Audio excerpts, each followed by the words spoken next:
Hi, this is Mickey Stonier, one of the pastoral team here at the Rock Church, and I'm just so blessed to be part of this ministry at a strategic time in our history as we're looking for the vision of what God has for us for pervasive hope in our community and around the world. And this past Sunday, Commitment Sunday, has been an opportunity for us to really reflect on what God has shown us.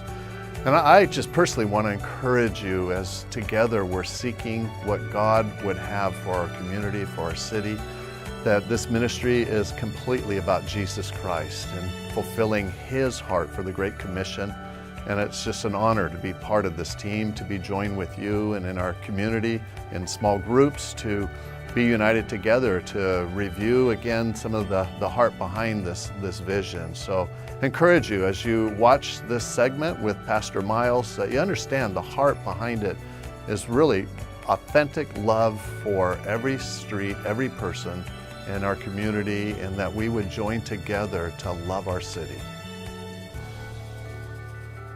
It breaks God's heart when He sees people in prison, men and women that He created in His image to do incredible things in the world, and they're living in a cage. Especially if you go to a prison and you'll see guys who were drug dealers or gang members or whatever God has created as incredible leaders, incredible mathematicians. They keep all this information in their head. You go to prison and you'll see, and this is especially true with the Mexican gangs, they will exercise every day at the same place, same time, like military style. And you go there and you can hear them and see them. Boom, every day. Very disciplined. But yet, the devil would deceive them, break them down to do things now they're living in a cage like an animal.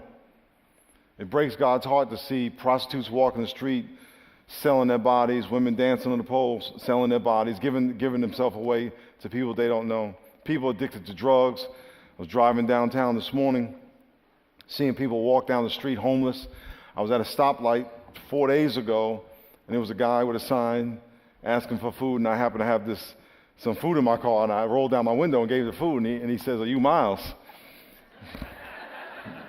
And he said, "Miles," and I said, "He says, yeah, I used to work with you at the Horizon Church." And he just broke down and cried right there in the middle of the street. And it breaks God's heart because these are people He loves and people that He created to do way more than what the devil has broke them down to do. We were all in a place similar to that at some level in our life. Can I get amen? Amen. You were lost, you were addicted, you were suicidal, whatever it is, and God, only because of God's grace, then you surrendered your life to Him and He accepted you and lifted you up. What breaks God's heart even more than that pain is when He sees His people ignore those people. When He sees the people that He has loved and brought out of that turn their back on the people who are hurting. That's what breaks His heart even more than so.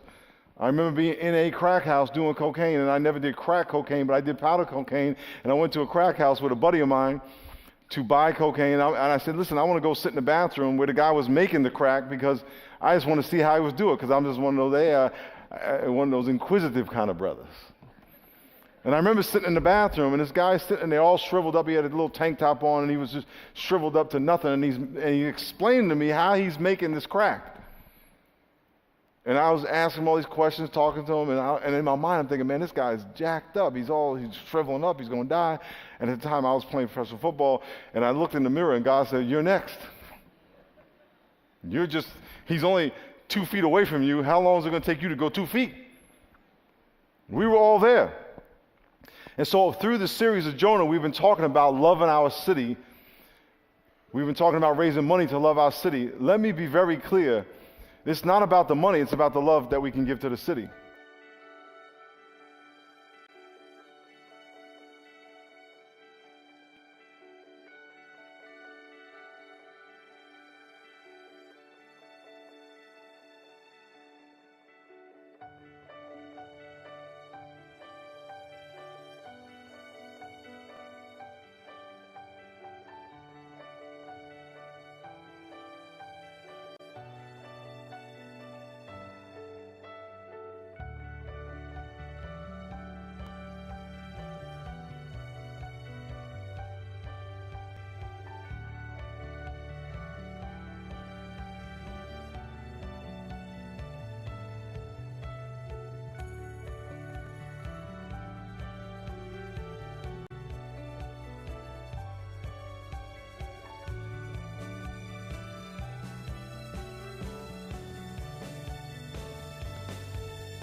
Well, I hope you had a great discussion together, and I trust that God's going to work through all of our hearts together as we commit to loving our city and to bring pervasive hope to every street, every person, here locally in San Diego, and as the Lord moves around the world.